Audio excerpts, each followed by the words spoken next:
الحمد لله نحمده ونستعينه ونستغفره ونعوذ بالله من شرور أنفسنا ومن سيئات أعمالنا. من يهده الله فلا مضل له ومن يضلله فلا هادي له. ونشهد أن لا إله إلا الله وحده لا شريك له. ونشهد أن نبينا محمدا عبده ورسوله صلى الله عليه وعلى آله وأصحابه وسلم تسليما كثيرا مزيدا. أما بعد فأوصيكم ونفسي بتقوى الله جل وعلا، فلا سعادة إلا بالتقوى ولا فلاح إلا بطاعة المولى.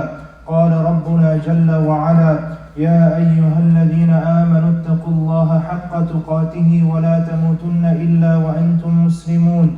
وقال تعالى: يا أيها الناس اتقوا ربكم الذي خلقكم من نفس واحدة وخلق منها زوجها وبث منهما رجالا كثيرا ونساء. واتقوا الله الذي تساءلون به والأرحام إن الله كان عليكم رقيبا. وقال تعالى: يا أيها الذين آمنوا اتقوا الله وقولوا قولا سديدا يصلح لكم أعمالكم ويغفر لكم ذنوبكم ومن يطع الله ورسوله فقد فاز فوزا عظيما. إن أصدق الحديث كتاب الله، وأحسن الهدي هدي محمد صلى الله عليه وسلم، وشر الأمور محدثاتها، وكل محدثة بدعة، وكل بدعة ضلالة، وكل ضلالة في النار.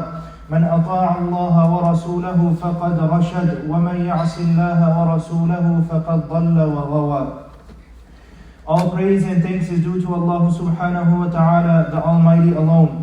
We testify that there is none worthy of worship except Allah, and that Muhammad sallallahu alayhi wa sallam is his final messenger and his servant. I remind myself and all of you, my dear brothers and sisters, of the taqwa of Allah subhanahu wa ta'ala, to be conscious of Allah subhanahu wa ta'ala, to be aware of Allah subhanahu wa ta'ala in all of our affairs. We ask Allah subhanahu wa ta'ala that He make us from the muttaqeen. Ameen. My dear brothers and sisters, I begin this khutbah reminding ourselves of the blessed days that we are in, the first 10 days of Dhul Hijjah, the best days of the year. As the Prophet Allah sallallahu alayhi wa sallam, he was reported to have said, مَا مِنْ أَيَّامٍ الْعَمَلُ الصَّالِحُ فِيهَا أَحَبُّ إِلَى اللَّهِ مِنْ هَذِهِ الْأَيَّامِ. That there are no days where righteous deeds, good deeds are more beloved to Allah subhanahu wa ta'ala than in these 10 days. So my dear brothers and sisters, I remind myself and all of you to strive to do good, to stay away from wrong, and push ourselves, remind one another to try and do as much as good as we possibly can from the fasting of these days, from giving charity, from reciting Quran, from praying, from making dua. Whatever good that you possibly have in your capacity and your ability, you try and give it. There is no guarantee that we'll get these days again. We ask Allah subhanahu wa ta'ala that He accept from all of us. Ameen. When we talk about the days of Dhul Hijjah, when we talk about the actions of Hajj, when we talk about the sacrifice that comes with this day, much of the discussion obviously revolves around our Prophet Ibrahim alayhi salatu wasalam. And we see that indeed it was Ibrahim alayhi salatu wasalam who was the one that Allah subhanahu wa ta'ala commanded him to build the house with his son Ismail. Indeed it was Ibrahim alayhi salatu wasalam who Allah subhanahu wa ta'ala, after building the house, He commanded him to call out, calling the people for Hajj. وَأَذِّن فِي النَّاسِ بِالْحَجِّ يَأْتُوكَ رِجَالًا وَعَلَى كُلِّ ضَامِرٍ يَأْتِينَ مِنْ كُلِّ فَجٍّ عَمِيقٍ. That call out to the people for Hajj, make the proclamation for Hajj, and people will come walking, people will come on every lean camel, they will come from every depth of the planet. So it was Ibrahim alayhi salatu wasalam that started this. It was Ibrahim alayhi salatu wasalam that we see is connected with the sacrifice that we do, the udhiyah, when he was willing to follow the command of Allah subhanahu wa ta'ala and sacrifice his son. It was Hajar and Ismail who, they were there in Safa and Marwa, looking for water, going back and forth between the two mounts. What the people are doing currently right now, going between Safa and Marwa. So much of these actions, much of what happens during these days, it revolves around our Prophet Ibrahim alayhi salatu wassalam. And Ibrahim alayhi salatu wassalam is very important that we remind ourselves the status that he has because of the different trials and tribulations that he went through, his ability to persevere. Allah subhanahu wa ta'ala tells us, وَإِذِ ابْتَلَى إِبْرَاهِيمَ رَبُّهُ بِكَلِمَاتٍ فَأَتَمَّهُنْ. That when we tried Ibrahim alayhi salatu wasalam with kalimat, with commands and prohibitions, فَأَتَمَّهُنْ, and he was able to fulfill all of them. He was able to go through them. He was able to persevere. قَالَ إِنِّي جَاعِلُكَ لِلنَّاسِ إِمَامًا. Allah subhanahu wa ta'ala says, we said to him that we will make you an imam, a leader for all of mankind. In fact, our Prophet Muhammad sallallahu alayhi wa sallam, the one that we are commanded to have as our role model, Allah subhanahu wa ta'ala commands him alayhi salatu wasalam to follow in the way of Ibrahim alayhi salatu wasalam. قَدْ كَانَتْ لَكُمْ أُسْوَةٌ حَسَنَةٌ فِي إِبْرَاهِيمَ. That indeed we have for you a role model in Ibrahim. ثُمَّ أَوْحَيْنَا إِلَيْكَ أَنِ اتَّبِعْ مِلَّةَ إِبْرَاهِيمَ حَنِيفًا. Then we reveal to you, O Muhammad sallallahu alayhi wa sallam, that you follow in the way of Ibrahim alayhi salatu wasalam. So it's very important that when we come to these days, oftentimes we focus on the story of the sacrifice, which obviously is there, and that indicates the sacrifice that he alayhi salatu wasalam was willing to do. However, it's very important that we look at his entire life and we try to take lessons from his entire life and apply it. And that is from the benefits of these stories being mentioned, the stories of the Anbiya. They are there for us to derive benefit from. They are there for us to implement those lessons in our lives. So Ibrahim alayhi salatu wasalam, obviously we're not going to go through his entire story. That will take a whole different session in itself. But just want to highlight some incidents that are mentioned in the book of Allah subhanahu wa ta'ala, some incidents that are related to us, and inshallah try and derive some benefits from them, inshallah. So the first incident that I want to point out is the incident that is mentioned in Surah Maryam. If you look at verses 41 and onwards, when Ibrahim alayhi salatu wasalam, he begins his da'wah. He begins calling people to worship Allah subhanahu wa ta'ala alone. He starts his da'wah with his father Azar, who was known to not only be worshipping the idols, but was engaged in the buying and selling of idols and so on and so forth. So his da'wah begins with his father, and Allah subhanahu wa ta'ala narrates his conversation with his father in Surah Maryam 41 and onwards. Allah subhanahu wa ta'ala tells us, وَاذْكُرْ فِي الْكِتَابِ إِبْرَاهِيمَ. Mention in the book Ibrahim, إِنَّهُ كَانَ صِدِّيقًا نَبِيًّا. He was a truthful prophet. إِذْ قَالَ لِأَبِيهِ يَا أَبَتِ لِمَ تَعْبُدُ مَا لَا يَسْمَعُ وَلَا يُبْصِرُ وَلَا يُغْنِي عَنْكَ شَيْئًا. When he said to his father, يَا أَبَتِ, O my dear father, لِمَ تَعْبُدُ, why are you worshipping مَا لَا يَسْمَعُ وَلَا يُبْصِرُ وَلَا يُغْنِي عَنْكَ شَيْئًا. Why are you worshipping something that cannot hear you, that cannot see you, that cannot benefit you in any way? يَا أَبَتِ إِنِّي قَدْ جَاءَنِي مِنَ الْعِلْمِ مَا لَمْ يَأْتِكَ فَاتَّبِعْنِي أَهْدِكَ صِرَاطًا سَوِيًّا. That, oh my dear father, indeed some knowledge has come to me, prophethood has come to me, that has not come to you, so follow me so I can perhaps guide you to the straight path. يَا أَبَتِ إِنِّي أَخَافُ أَن يَمَسَّكَ عَذَابٌ مِّنَ الرَّحْمَنِ فَتَكُونَ لِلشَّيْطَانِ وَلِيًّا. Oh my dear father, I am afraid for you. I am afraid for you that you will be afflicted with shaitan, that you will be afflicted with the punishment of Allah subhanahu wa ta'ala, and you won't have anyone else by your side except for shaitan. يَا أَبَتِ لَا تَعْبُدِ الشَّيْطَانِ. Oh my dear father, do not worship shaitan. إِنَّ الشَّيْطَانَ كَانَ لِلرَّحْمَنِ عَصِيًّا. Indeed, shaitan was disobedient to his Lord, disobedient to the most merciful. If everyone can please move up and try and create as much as room as possible. So we see how he appeals to his father, how he appeals to the logic of his father, how he speaks to his father in a compassionate manner. Now what is the response of his father? As we know, his father responded quite aggressively. He said, أَرَاغِبٌ أَنْتَ عَنْ آلِهَتِي يَا إِبْرَاهِيمَ.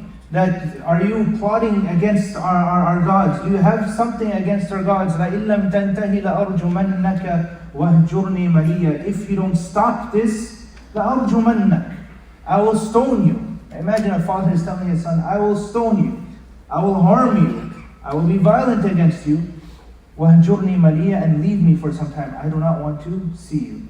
What's the response of Ibrahim alayhi salatu wasalam? قَالَ سَلَامٌ عَلَيْكَ سَأَسْتَغْفِرُ لَكَ رَبِّي. Peace unto you. Peace unto you, my dear father. سَأَسْتَغْفِرُ لَكَ رَبِّي. I will seek forgiveness for you to my Lord. And then he says, وَأَعْتَزِلُكُمْ وَمَا تَدْعُونَ مِن دُونِ اللَّهِ وَأَدْعُ رَبِّي. That I will leave you and everything that you're worshipping, and I'm going to go away. So this is the gist of the story that is mentioned again in Surah Maryam. A few points of benefit for us to take from this story. Firstly, my dear brothers and sisters, it shows us that ultimate love is for Allah and His Rasul. The ultimate love is for Allah and His Rasul. The commandments of Allah subhanahu wa ta'ala. Our Prophet sallallahu alayhi wa sallam, he tells us in a beautiful hadith that from the three people that, or from the three qualities rather, that if a person has, they will taste the halawa, they will taste the sweetness of Iman. They will taste the sweetness of Iman. And from these qualities that is mentioned is that أَنْ يَكُونَ اللَّهَ وَرَسُولَهُ أَحَبَّ إِلَيْهِ مِمَّا سِوَاهُمَا. That Allah and His Rasul is the most beloved to Him than anything else. Now when we hear this, when we see this, it seems good, right? We love Allah and His Rasul. But subhanAllah, sometimes you see the conflict come into play, right? You see where this relationships, they end up conflicting with one another. Over here we see Ibrahim alayhi salatu wasalam, a relationship with his father, a relationship with natural love, a natural connection. Yet he prioritized the command of Allah subhanahu wa ta'ala over his father, right? Albeit in a beautiful manner. He went to his father using wisdom, he went to his father using compassionate words. But at the end of the day, when his father went against what Allah commanded him, he stepped away. He stepped away and he was willing to, again, the concept of sacrifice. He was willing to sacrifice this relationship he had with his father for Allah subhanahu wa ta'ala. So the first lesson we get from this, my dear brothers and sisters, is the willing to put Allah, and in our case Allah and the Rasul alayhi salatu wasalam, over any other relationship that we have. The second point, my dear brothers and sisters, is the engagement between a father and a son. The tone between a father and a son.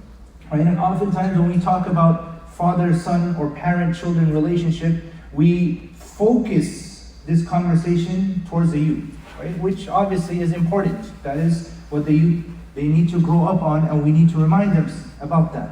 However, it's not only restricted to the youth, right? Because the relationship between parents and children, they continue even as a man, even as a woman. They get older and their parents are still alive.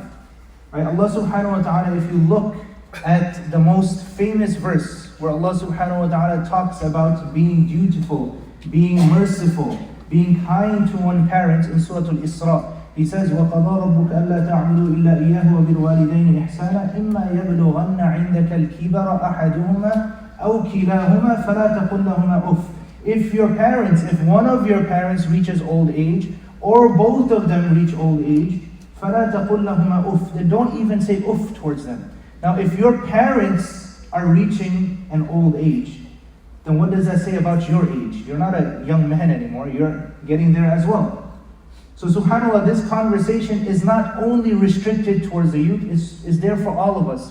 Because that challenge remains. As a person gets older, develops himself, establishes his own family, right? Perhaps has a certain way of life, perhaps pursuing a certain field, certain career that may be different from what his father or his mother had. There may be natural differences that occur sometimes. But despite these differences, there's a way, there's a manner how to speak. And we learn this from Ibrahim alayhi salatu wasalam, the way he speaks to his father.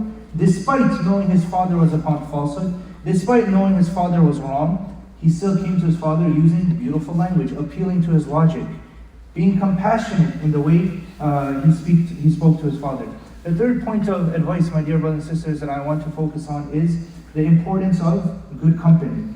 Where do we get this from this story? Ibrahim alayhi salatu wasalam, when he calls his father, when he gives him da'wah, and then eventually he calls his people and they reject him, he eventually parted them. He left them.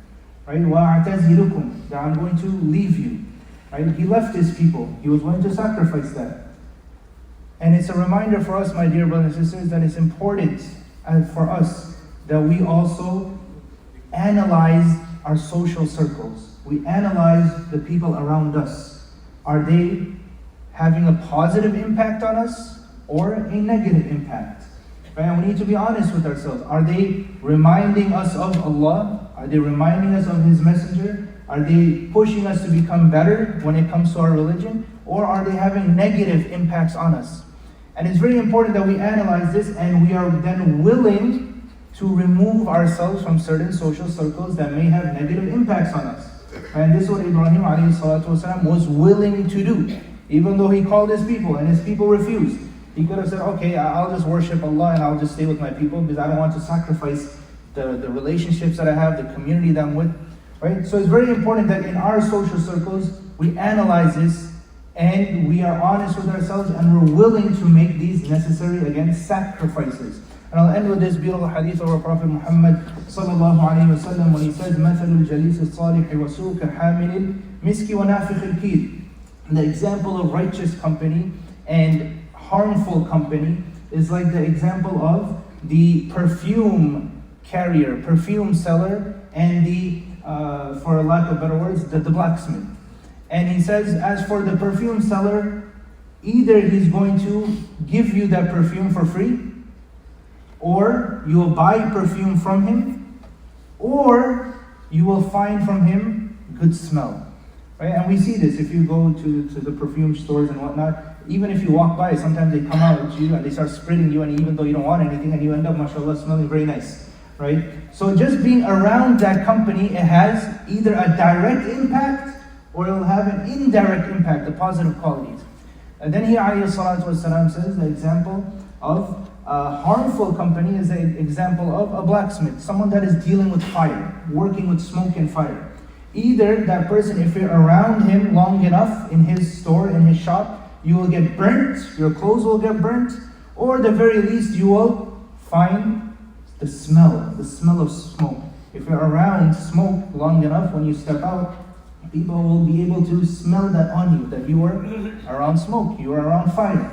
Either that negative influence will directly impact you, or there will be, without a doubt, an indirect impact over time. So my dear brothers and sisters, it's very, very important that we analyze our own social circles, those that are our co-workers, those that we hang out with, those that we spend our free time with. Are they positively impacting us, or is there a negative impact? And then be willing to make those necessary sacrifices. We ask Allah subhanahu wa ta'ala that He give us the ability to follow in the way of the prophets. We ask Allah subhanahu wa ta'ala that He forgive us for our sins and shortcomings. Inshallah, next week we'll continue more on this topic. بإذن الله تعالى. أقول قولي هذا وأستغفر الله لي ولكم ولسائر المسلمين.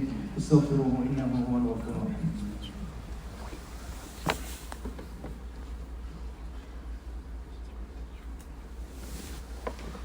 الحمد لله على إحسانه والشكر له على توفيقه وامتنانه وأشهد أن لا إله إلا الله وحده لا شريك له تعظيما لشأنه وأشهد أن نبينا محمدا عبده ورسوله الداعي إلى رضوانه والهادي إلى إحسانه صلى الله عليه وعلى آله وأصحابه وسلم تسليما كثيرا مزيدا.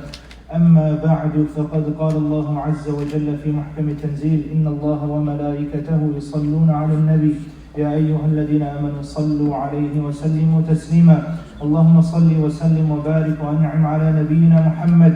وارض اللهم عن خلفائه الراشدين أبي بكر وعمر وعثمان وعلي وعن سائر صحابته أجمعين وعن التابعين ومن تبعهم بإحسان إلى يوم الدين وعنا معهم بعفوك وجودك وكرمك ورحمتك يا أرحم الراحمين. اللهم أعز الإسلام والمسلمين وأذل الشرك والمشركين ودمر أعداء الدين وانصر إخواننا المستضعفين. اللهم انصر إخواننا المستضعفين في كل مكان. اللهم انصرهم على القوم الظالمين. اللهم انصرهم على القوم الظالمين. اللهم انصرهم على القوم الظالمين. اللهم حرر المسجد الأقصى من براثن الغاصبين المعتدين. اللهم أعده إلى رحاب المسلمين. اللهم اجعله شامخا عزيزا إلى يوم الدين. اللهم اغفر لنا ولوالدينا ولجميع المسلمين والمسلمات الأحياء منهم والأموات إنك سميع قريب مجيب الدعوات. وصل اللهم وسلم على نبينا محمد وعلى آله وأصحابه أجمعين وأقيموا الصلاة.